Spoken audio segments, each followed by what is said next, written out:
que há entre literatura e fatos históricos. O texto literário escolhido para falar sobre essa relação é um texto escrito por Daniel Esteves e o título é A Luta contra Canudos. Nós vamos entender, por meio desse texto, a perspectiva, uma nova perspectiva com relação a um fato histórico. E que fato histórico é esse? É a Guerra de Canudos. Quando a gente fala dessa relação entre literatura, história e jornalismo, um dos pioneiros nessa mescla aqui no Brasil é o escritor Euclides da Cunha, com a publicação do seu romance jornalístico Os Sertões. Esse romance, publicado em 1902, narra a sangrenta Guerra de Canudos, que foi um combate ocorrido entre o exército brasileiro e os discípulos de Antônio Conselheiro. Essa guerra se deu entre os anos de 1896 e 1897, e uma das principais reivindicações era a questão da tributação, ou seja, da cobrança de impostos. Esse livro nos traz uma perspectiva determinista, que é aquela onde o homem é fruto do meio. Na obra Sertões, ela é dividida em 3 partes. A primeira delas se chama A Terra. Nessa parte é narrado aspectos geográficos, no qual é descrito a fauna, é descrito a flora, é descrito o clima seco e, além disso, o aspecto semiárido desta terra. A segunda parte, o autor Euclides da Cunha nos mostra o cangaceiro, nos mostra o sertanejo e o jagunço e a relação que eles têm com essa terra. E a terceira parte do livro Euclides da Cunha tem como título A Luta, e narra justamente as 4 expedições que ocorreram do Exército Brasileiro em rumo ao Arraial de Canudos, com o intuito de extinguir aquele lugar. Agora que a gente já viu a perspectiva histórica a respeito da Guerra de Canudos, vamos voltar à obra de Daniel Esteves. Vamos conhecer um pouco da estrutura desta obra, dessa história em quadrinhos, que trata-se de uma nova perspectiva com relação a esse acontecimento histórico que foi a Guerra de Canudos. A luta contra Canudos. O tipo de linguagem empregada no livro A Luta contra Canudos é uma linguagem mista, ou seja, é uma mistura de imagens, contextos, com recursos gráficos para fazer com que chame a atenção dos leitores. Até porque essa obra ela é voltada para o público infanto-juvenil. E imagens sempre é um bom recurso para atrair esse tipo de público. Certo? E esse texto é considerado uma nova perspectiva do livro Os Sertões.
90, em Carrochó, quiseram me cobrar R$100 para usar o chão para vender uma esteira que não valia nem 80.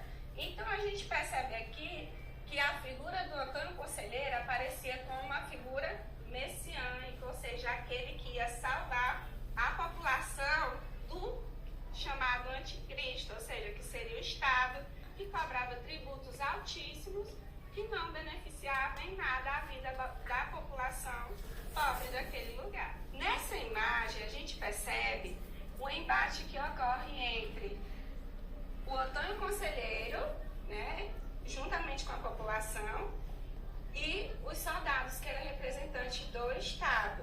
E nós vemos o seguinte diálogo: ela é religiosa e velha, a escravidão da República não respeita ninguém. Ou seja, ele sempre vai defender as pessoas, a população, e utilizando o nome de Deus para defender o povo, né? E ele até apela, dizendo assim: poxa, uma velhinha, a República não respeita sequer uma velhinha, imagine nós, né? Imagine a população de modo geral. E os soldados, muito imponentes, dizem que é a República e todos têm de respeitar. Nessa imagem, a gente vê um soldado dizendo: se não obedecerem, serão presos. Já fui preso antes, mas o anticristo da República não vou seguir.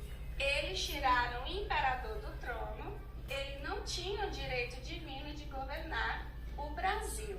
Ou seja, a gente percebe aqui nesse trecho que há uma mescla, né, de mistura entre moral, fé, medo e falta de informação também. Por quê? Por parte do Antônio Conselheiro, que acreditava que a monarquia era algo que era concedido por Deus, era um governo concedido por Deus e que eles tinham esse direito de governar. Isso demonstra uma falta de informação dele. Em seguida, a gente vê outro diálogo, outro embate, e um cidadão diz o seguinte: eu não vou pagar mais nada para esse governo de mentira. É interessante a gente perceber a forma como esse diálogo está sendo escrito, né? Pois o texto, ele utiliza a escrita regional. A gente percebe a fala oral representada de modo escrito, a fala da população, que é uma marca dessa obra, né? O regionalismo. O anticristo da República quer casamento civil, pois casamento é coisa de Deus e não coisa de governo, né?